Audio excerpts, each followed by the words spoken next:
In 1966, a power shift took place with one of the longest-running supergroups and marked the rise of the band's chief composers and the inevitable exodus of the man who assembled the band in the first place.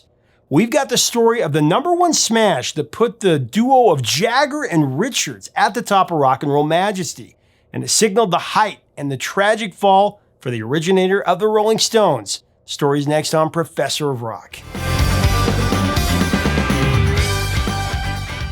Hey music junkies, Professor of Rock, always here to celebrate the greatest artists and the greatest songs of all time. You know, if you used to take your Walkman with you everywhere, you're going to want to explore this channel. Just subscribe below right now to get the stories from the legends about the great songs. If you're a bona fide music junkie, take a look at our new merch at professorofrock.com. Actually, if you click right up here where I'm pointing, that'll take you there. Also, for even more content, more videos, more interviews, check us out on Patreon. That helps us do more videos and more interviews. The link is above and below. Now, in 1916, an extremely gifted 18-year-old musician named Brian Jones created a blues band that he named the Rolling Stones. Jones brought in a brash young singer who defected from the London School of Economics named Mick Jagger, along with Mick's childhood friend guitarist Keith Richards to mold the core of the outfit. The trio lived in the Chelsea section of London in what Richards fondly referred to as a beautiful dump. Jones and Richards played the guitar incessantly, listening to music of the great Muddy Waters. There was Jimmy Reed and Willie Dixon. During those days in Chelsea, Jones taught Jagger how to play the harmonica. Now, Jones was the leader of the Stones in those early days. He pushed the band hard to break through in London's burgeoning music scene of the early 60s. His amazing ability to adroitly play nearly every instrument was invaluable to the sound of the Stones over their first 5 studio albums, for sure. Jones's versatility, it helped navigate the band artistically, protecting them from being pigeonholed when the popularity of psychedelia began to fade in favor of other musical trends.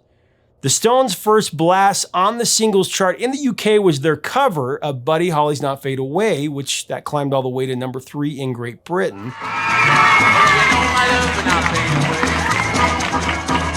The band's first #1 was another cover. They remade Bobby and Shirley Womack's It's All Over Now. That was in 1964.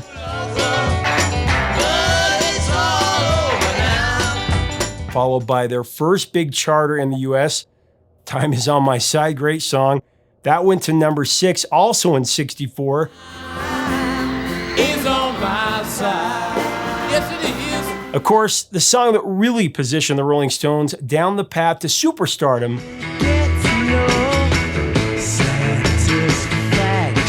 I Can't Get No Satisfaction, one of the greatest songs ever.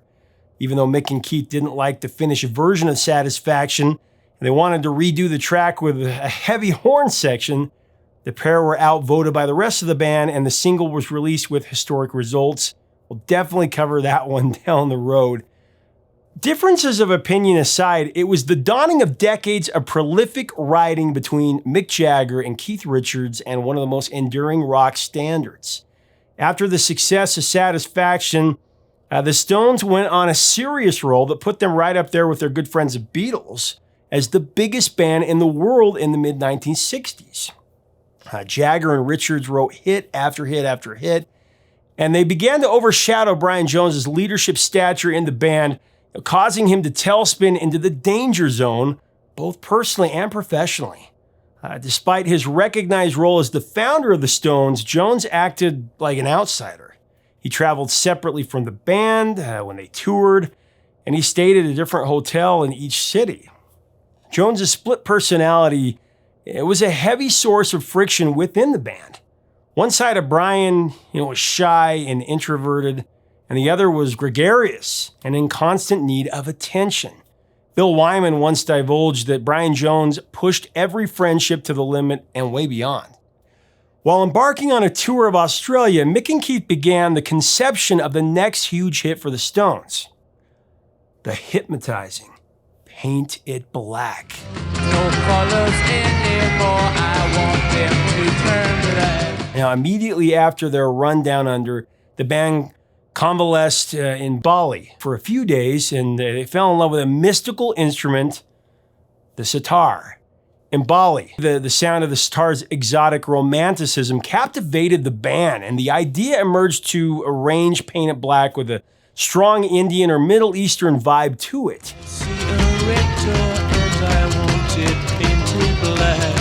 The sitar was invented in medieval India, and it flourished during the 1600s and 1700s for that matter.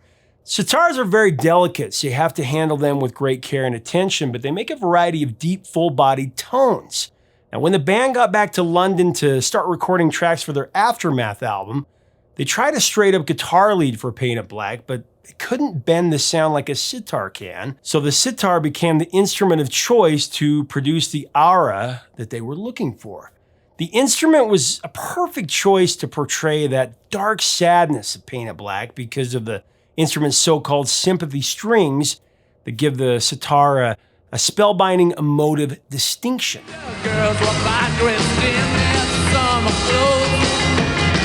Indian musicians believe that to play the sitar as it was intended to be played, one needs to truly feel the music. Being the brilliant multi-instrumentalist that he was, it was Jones who took on the role playing the sitar for Paint It Black. It was arguably his finest, most memorable performance.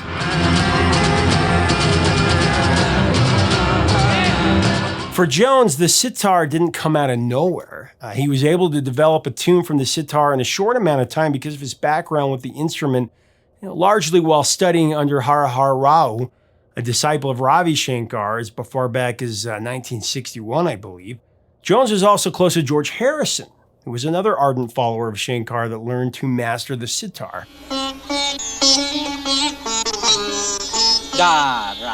Interestingly, Harrison was introduced to the sitar not by Shankar, but by David Crosby, when Crosby was still part of the Byrds. Harrison and the Beatles were the first to expose the sitar in popular music. That was when they released Norwegian Wood This Bird Has Flown in 1965 as a double A single with Nowhere Man from the Rubber Soul album.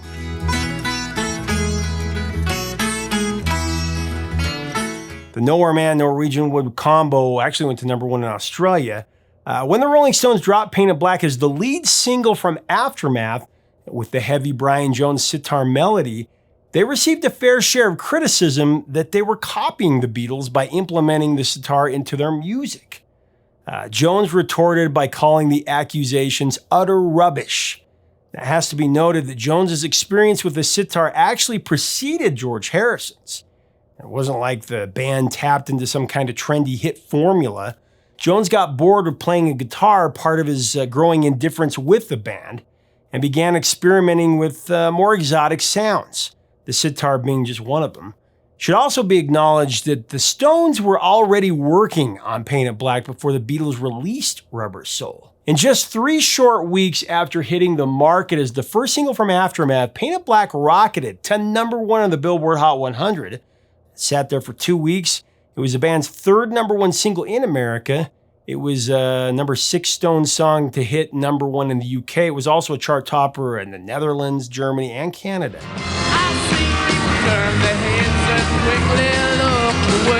Paint It Black achieved platinum single status in the UK with sales of over 1 million units. The track went to #1 again in the Netherlands in 1990. Now in 2018, Paint It Black was inducted into the Grammy Hall of Fame.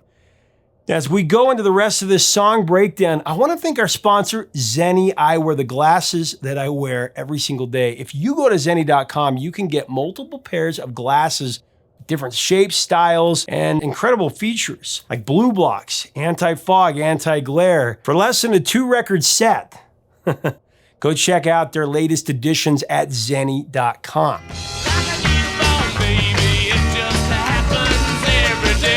Now, the up-tempo arrangement and the pervading melody of Paint It Black was spawned out of a jam session during an intermission for what had been a frustrating recording session for the track.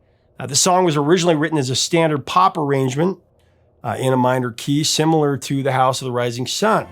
In the house of the rising sun. However, the Stones were dissatisfied with that version, and they actually considered scrapping the song altogether, if you can believe that. Gosh, that's a story a lot of times. Over the session break, Bill Wyman experimented with a Hammond organ in search of a heavier bass sound. Wyman's playing inspired the up-tempo and Eastern pentatonic melody that made the final cut. During the jam, Charlie Watts played a spontaneous double-time drum pattern echoing the rhythm of a ceremonial dance from the Middle East.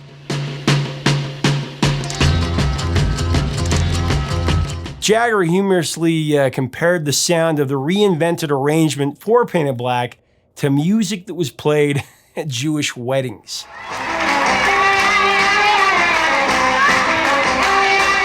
Wyman was later critical of Andrew Oldham's treatment of Jagger and Richards as songwriters to the exclusion of the rest of the Stones. Oldham, of course, managed the Stones from one of their peak periods, 63 to 67. Wyman particularly felt Painted Black should have been credited to the band's collective pseudonym, Nanker Felge, rather than Jagger and Richards. Since the song originated from his improvisation, along with the playing of Jones and Watts, with Jones providing the melody line. In addition, Painted Black was highlighted by Wyman's heavy bass and Charlie Watts' low-pitched drumming, both of which were revisions of the original song construction.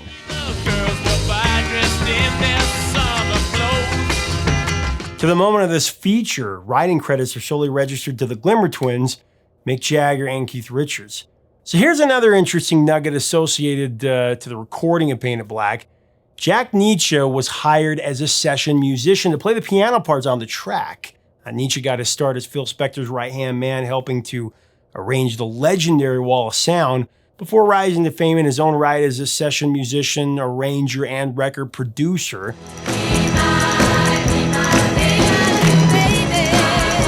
He was also a revered arranger for film scores, such as the musical score for The Exorcist and One Flew Over the Cuckoo's Nest. Nietzsche, who died from cardiac arrest in 2000, won an Academy Award for Best Original Song as the co-writer of Up Where We Belong from An Officer and a Gentleman with Buffy St. Marie.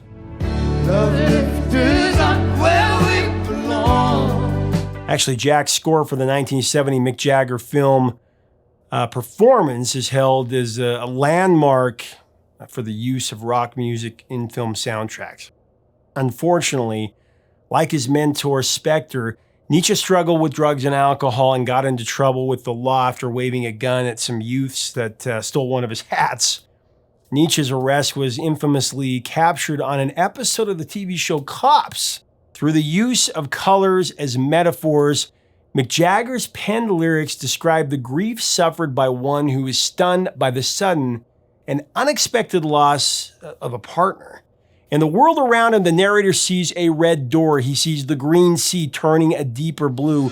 More will my green sea go turn a deeper blue. But no matter how cheerful, how bright the colors of a summertime canvas may be, the brush of his misery changes the radiance to the blackness of mourning. Music pundits often speculated that Mick Jagger took inspiration from novelist James Joyce's 1922 book, Ulysses, lifting the excerpt, "I have to turn my head until my darkness goes," referring to the novel's theme of a worldview of desperation and desolation. Turn my head until my darkness goes. Although the song was one of the most successful in a long line of greatest hits for the Stones spanning over 50 years, Jagger was humble when receiving praise for writing the lyrics for Painted Black. It's not an original thought, Jagger stated, claiming that there was no specific inspiration for the song's sentiment, and is not given a nod to literature or the literature of James Joyce. Painted Black bemoans the unexpected death of a lover, really. Mick wrote about the hearse and the limos driving slowly down a street during a funeral procession. I see a line of cars, and they're all painted black, with flowers and my love both never to come back. Flowers and my love both never to come back. I could not foresee this thing happening to you. If I look hard enough into the setting sun, my love will laugh with me before the morning comes.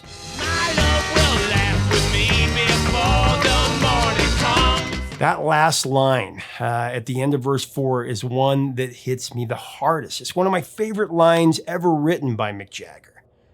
From a sociological perspective, Painted Black struck a chord with the younger generation that was coming of age in the mid-60s. Like much of the music other Rolling Stones did so effectively so much of the time, the Stones knew how to stick it to the man.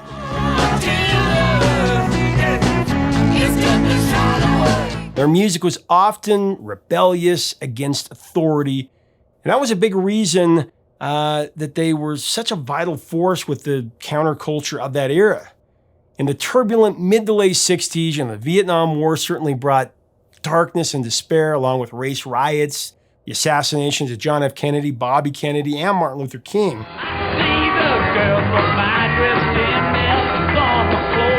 The artistically brilliant but socially petulant Brian Jones, he was fired from the Rolling Stones in 1969.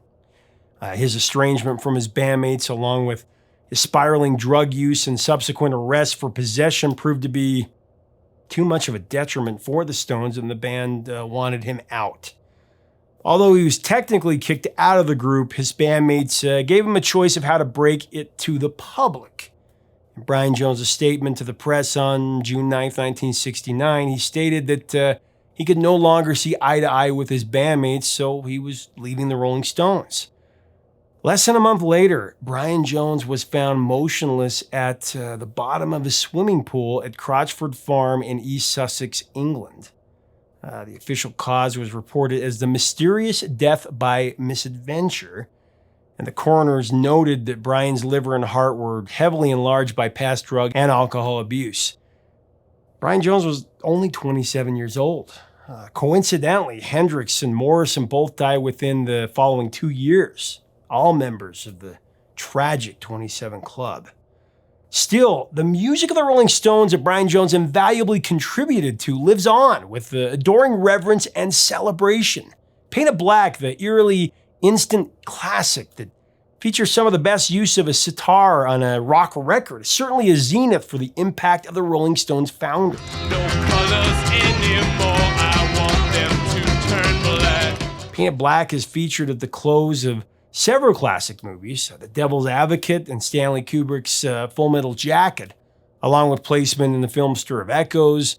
Wyman also revealed that Painted Black was intended to be the theme song for the never-made film Back Behind and in Front. Actually, the movie deal collapsed because Jagger met with the intended director, Nicholas Ray, if you remember, directed the iconic blockbuster Rebel Without a Cause, James Dean movie, and didn't like him, calling him pompous. In an interview with Rolling Stone magazine, Jagger spoke of the Aftermath album as being a landmark for him, because it was the first time the Stones put an entire record together of original compositions. The Stones reached a level of maturity, definitely, on Aftermath.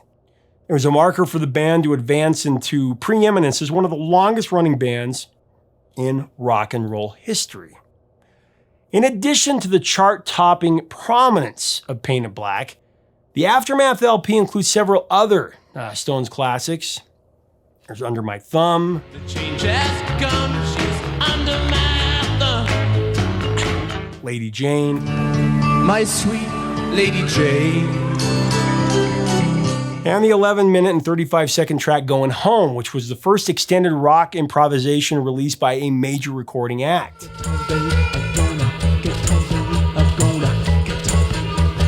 Now pushing 80 years old, Mick Jagger still puts on an incredible multi-hour live show that is full of relentless energy and passion. He remains one of the most dynamic frontmen in any entertainment genre.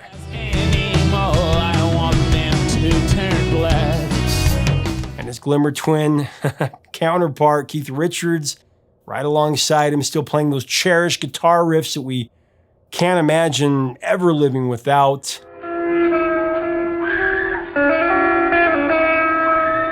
My experience of Painted Black, man, I remember the first time I heard it. I was just so struck by the exotic, almost otherworldly sounds that carried Mick Jagger's pinpoint vocal. I mean, it seemed to whisk me away to another dimension entirely. It was Definitely a historical and cultural marker for the future of music, what was to come. I mean, when it was released in May of '66, think about this. It was a sign of the times. I mean, it was the opening shot of a 6-month period from the summer to the fall of 1966, maybe the greatest 6-month period in music history. I mean, the Beach Boys released Pet Sounds the very next week. Oh, Carolina. Bob Dylan dropped Blonde on Blonde a month later. And these visions of Johanna. It was followed by Frank Zappa and the Mothers of Invention, their debut album. Cream played their first gig in July. The Beatles released Revolver in August. Having already released the pivotal single Paperback Writer, Rain, in June. Motown was thriving with the Supremes hitting #1 with You Can't Hurry Love.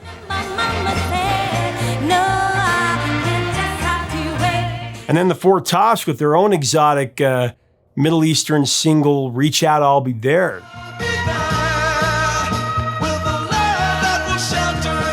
And then the Beach Boys released Good Vibrations that month too. Again, arguably the best 6-month period in history. And it all started with the Stones' incredible single that shook an already changing world.